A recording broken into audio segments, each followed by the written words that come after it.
پر ایسی مار نہ ہو چہرے کے اندر نہ مارے، نرم اعضاء کے اندر نہ مارے، ایسی مار نہ ہو ضرب مبرح یعنی نشانات آ جائے اور اس کو کوئی چوٹ محسوس ہو۔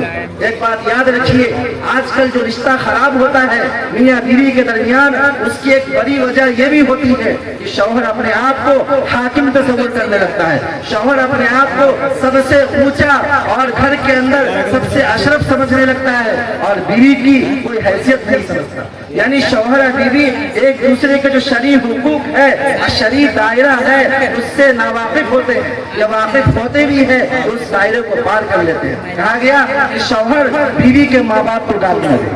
آپ تو یہ چاہتے ہیں کہ آپ کی بیوی آپ کے ماں باپ کی خدمت کرے، آپ کے دیور کا کھانا بنائے، آپ کے بھائی کا کپڑا دھوئے، آپ کی بھائی کی بات مانے اور ماں باپ کی بات مانے۔ اور دوسری طرف آپ اپنی بیوی کے والدین کی عزت نہیں کرتے، بیوی کے ماں کی قدر نہیں کرتے، بیوی کے باپ کی قدر نہیں کرتے، بیوی کے بھائی کی قدر نہیں کرتے۔ بیلنس برابر کا ہونا چاہیے، بیلنس برابر کا ہونا چاہیے۔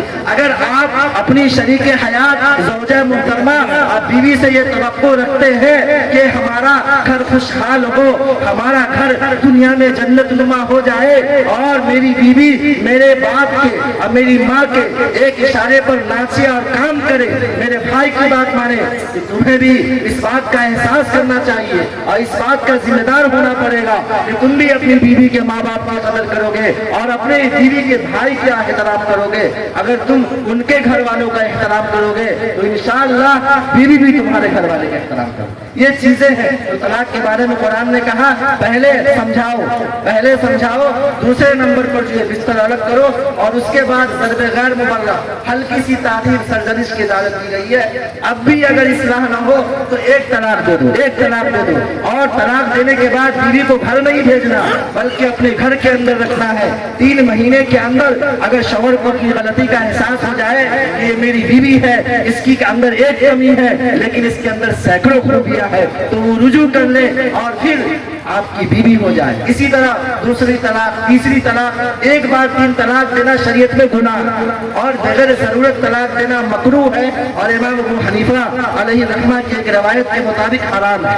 اللہ کے نبی صلی اللہ علیہ وسلم کے پاس ایک شخص آئے، ایک صحابی آئے، کہا یا رسول اللہ ایک شخص نے جو ہے اپنی بیوی کو 3 طلاق دے دیا۔ اللہ کے نبی صلی اللہ علیہ وسلم غضبناک ہو گئے، چہرہ آپ کا لال ہو گیا۔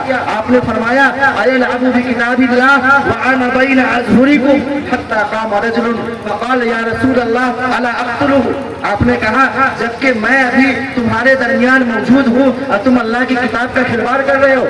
آپ صلی اللہ علیہ وسلم اتنے غصہ ہوئے، ایک صحابی کھڑے ہوئے کہا یا رسول اللہ میں اسے بدل نہ کر دوں، لہذا 3 طلاق سے پرہیز کرے، اس سے بہت سی زندگیاں برباد ہو جاتی ہیں۔ عورتیں محلے راستے میں شہروں میں ٹھوکر کھانے پر مجبور ہو جاتی ہیں، بچے یتیم جیسے ہو جاتے ہیں، بے سہارا ہو جاتے ہیں، بے تربیت ہو جاتے ہیں، سماج کے لیے وہ ناسور اور زہر بن جاتے ہیں۔ بات میں مختصر کر رہا ہوں، ہمارے جو محترم اور معزز اور اکابر علماء کرام تشریف فرما ہے، وقت کم ہو چکا ہے۔ میں نے آپ حضرات کے سامنے مختصر وقت میں جلسے کے جو اغراض و مقاصد ہے وہ بیان کیے ہیں، اصل تقریر آپ ہوگی۔ ان تمام باتوں کو آپ حضرات محفوظ رکھیں، انشاءاللہ طلاق اگر ضرورت کی نہیں دیں گے کہ نہیں بتائیے؟ دیں گے؟ نہیں دیں گے، اگر ضرورت طلاق نہیں دیں گے۔ اگر طلاق کی ضرورت ہو 1 طلاق دیں گے، جہیز نہیں لیں گے، جہیز لینا حرام ہے۔ اپنے بچوں کو دین کی تعلیم دلوائیں گے کہ نہیں دلوائیں گے؟ بولیے انشاءاللہ دلوائیں گے، دنیا کی تعلیم بھی دلوائیں گے۔ اگر ایک بیٹا مولانا ہے، عالم ہے، دوسرا بیٹا ڈاکٹر ہوگا، تیسرا انجینئر ہوگا، چوتھا ماسٹر ہوگا، دین کے میدان میں بھی ہم آگے رہیں گے، دنیا کے لین میں بھی آگے رہیں گے، ہر صف کے اندر ہماری ضرورت ہے۔ اللہ تبارک و تعالیٰ انہی چند باتوں پر کہنے سننے سے زیادہ عمل کرنے کی توفیق عطا فرمائے۔ وما توفیق الا باللہ۔